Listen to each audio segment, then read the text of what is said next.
So the video you're about to watch, I filmed about 4 years ago. It was for 100 subscribers. I wanted to do like a milestone video for 100 subscribers and another one for 200, 300. And then I was like, I'll do another for 500. And now I'm feeling like really dragging my feet. When I get to 1,000, will I make one for 1,000 subscribers? Hopefully, yes. I watched this video today. I don't know why I never uploaded it. I cannot give you an answer. I just didn't. But I thought it was pretty good.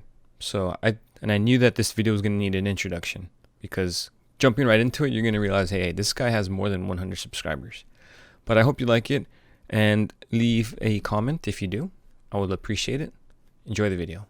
Now I noticed my subscriptions or my subscribers has increased since I got it. I don't think I had any subscribers. Well, I mean, obviously I didn't when I first signed up. But somewhere along the line, people started to watch my videos and they started to subscribe. I noticed when I had like 26, I was like, oh, cool, very excited. I want to film more. But then life kind of got in the way. I started filming more when I joined the Navy. I went to submarine school. I bought a little camera. And this is the little camera that I bought. It's a Sanyo. Not very top of the line. Fits in your pocket, shoots 1080p. So I started filming, and I had a lot of free time in sub school. We were 6-section rotation, so that meant every 6 days I would do a 24-hour duty. I would stay on base, I would stay in the barracks. So then with that downtime, I would film random stuff. I transferred out of submarine school to my command in Pearl Harbor, and on the submarine, you don't really have a lot of free time. Your duty section goes from 6 to 4. Very rarely a hit 5-day duty section. That was the envy of the waterfront. But more or less it was at 4, and I had no free time. My work days were long. Duty section was taking up a lot of my time. You're talking about 36-hour days. You're talking about 80-hour weeks. It's kind of hard to think about that, but it happens. And so then I didn't really film much. I was told I couldn't bring a camera on the submarine, and for the longest I really tiptoed around that. I didn't want to get busted or my camera confiscated, so then I didn't film at all.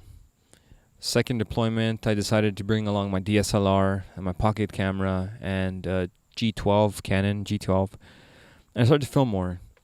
But in my opinion, I don't think I filmed enough. I should have filmed a lot more, and I have good content. And I edit stuff. Most of the stuff that I have was from like Liberty when I visited ports. And it's kind of cliche tourist stuff, but it's still pretty fun because it's a unique experience to me. A lot of people never visited the places that I've been to. And so this is a little bit of an insight to that experience. Obviously not a lot of stuff was happening on the submarine. It was just 3 sections, 6 hours each. You stood your watch. On your off-going, you repaired stuff that was broken, or in my case, I repaired handsets that the nukes kept breaking in half. We found out who the broke them, by the way, so if you're watching this and it's you, I know who you are. I don't really care, though. I had nothing to gain by ratting anybody out or making a fuss. I just fixed it and went back to sleep. And then after that, I slept for 6 hours. If I was lucky, sometimes I get in 4 hours of sleep. I woke up again, lather, rinse, repeat. So, 4 years worth of that, your life underwater gets really boring. Thinking back, it was actually unique, and it would have been interesting to share that experience. But again, it's very limited. At the time, it was very boring, very frustrating, and it was frustrating enough not carrying around a camera and having people ask me what I'm doing with it. So my subscribers have jumped. They continue to increase. My subscribers have hit 97. So pretty soon they're going to hit 100. And so this video is kind of focusing on that. I wanted to thank everybody for watching my videos. At the beginning, I thought they were boring. My close friends would time to time tell me, hey, I saw the video of when you were filming about eating the peanut shells, or when you were in Korea.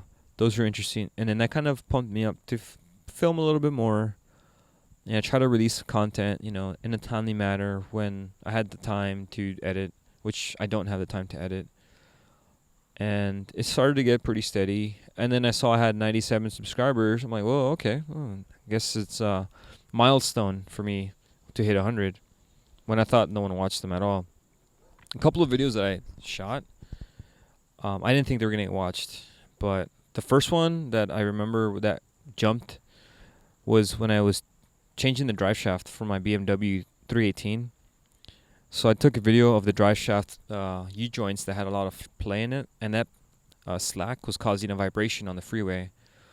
So I just filmed the U-joint and the slack, and that video jumped like fast, over 100 views that week, 500, and then 1,000, and then 5,000. I think it's at 6 or 7,000. I'm like, it's just a boring video of a drive shaft U-joint. But there's many people out there with the same car, many people out there with the same problem, and that just kind of describes the problem that they have. And I guess that's the video. Pretty much, bottom line, it helped people. Somebody got helped by watching it, and maybe 7,000 people got helped by watching it. Who knows? And then the next video was how to remove the ink tag, security ink tag from some shorts that we bought at the secondhand store. Remove the ink tag, took a video, put an edit, uploaded it. Now it's 30,000 views. It's continuing to climb. You know, there's 1,000 videos on the internet of the same thing, but mine is a little different. I actually use a pneumatic cutoff wheel.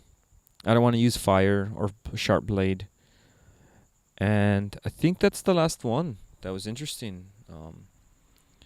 Prior to that, when I was in Hawaii, I didn't really edit too much. My friends pointed that out to me, that I don't release content on time. The reason for that is my computer wasn't able to handle the software. It was a 32-bit system that I built in 2008. 32-bit system, 2008. It was way behind, and it would crash after editing like a 30-second long clip. So I had to edit many 30-second long clips, put them all together.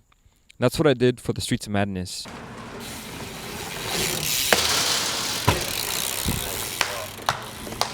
The Streets of Madness is a contest that's held by the Bike Factory in Waipio. Dwayne hosts it, and I was invited by my friends to shoot. They saw that I had a camera and that I like to shoot a lot of bike stuff. I had a fisheye lens, 60D, which I still have.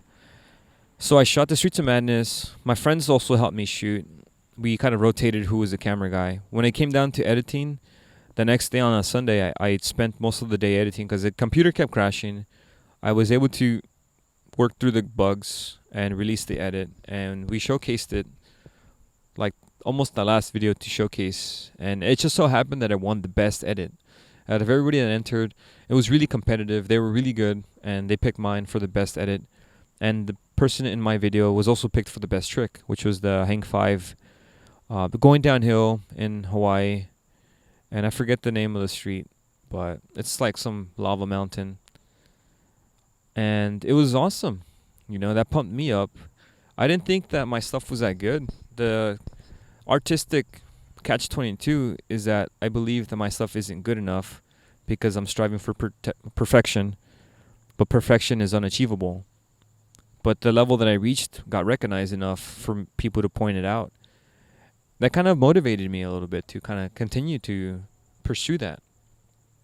So let's fast forward to 2015. I get out of the Navy, move back to California, and my buddy Alfonso, he's like really into building computers. So then I got in touch with him, and we started working on a plan to get my computer up to speed so then I can edit more. And it worked. It worked really good. So now I've been editing more. I've been doing projects for my friends. With the free time that I have, I wanted to film something for me. And the focus was the milestone of hitting 100 subscribers. Who knows? Maybe by the time you watch this, I'll be at 100 subscribers. But I wanted to thank everybody for watching my videos. Some people leave some pretty good comments, some suggestions on for the next videos. But I wanted to thank each and every one of you. Even the people that leave negative comments. After the negative comment, I read it, and that's something that I read and I take in, and I use that as a way to improve my next video or to improve my workflow. So even the people that leave negative comments, I thank you also for watching my videos. And a lot of people, I know you guys watch start to finish, because otherwise the negative comments would not have been reflected in that video. They're honest, and honesty is something that I am open to. So again, thank you for watching. Thank you for subscribing.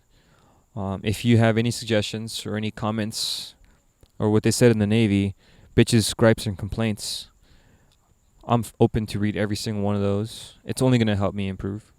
So if you have any suggestions for me to film something, I live in Los Angeles, 15 minutes away from Hollywood. Maybe there's like a hike or a time lapse or a landscape or a building or a person you want me to interview. I'm fluent in Spanish. I'm fluent in American Sign Language. I could interview somebody, with their permission, obviously. Anything that's interesting, anything that you want to watch, I'll take a stab at it. But let's see what we can do. Again, thank you everybody for watching. Thank you for subscribing. And if you haven't subscribed yet, feel free to do so. Really, that's all I can say. Just thank you so much for watching my videos. And that's it. Thank you.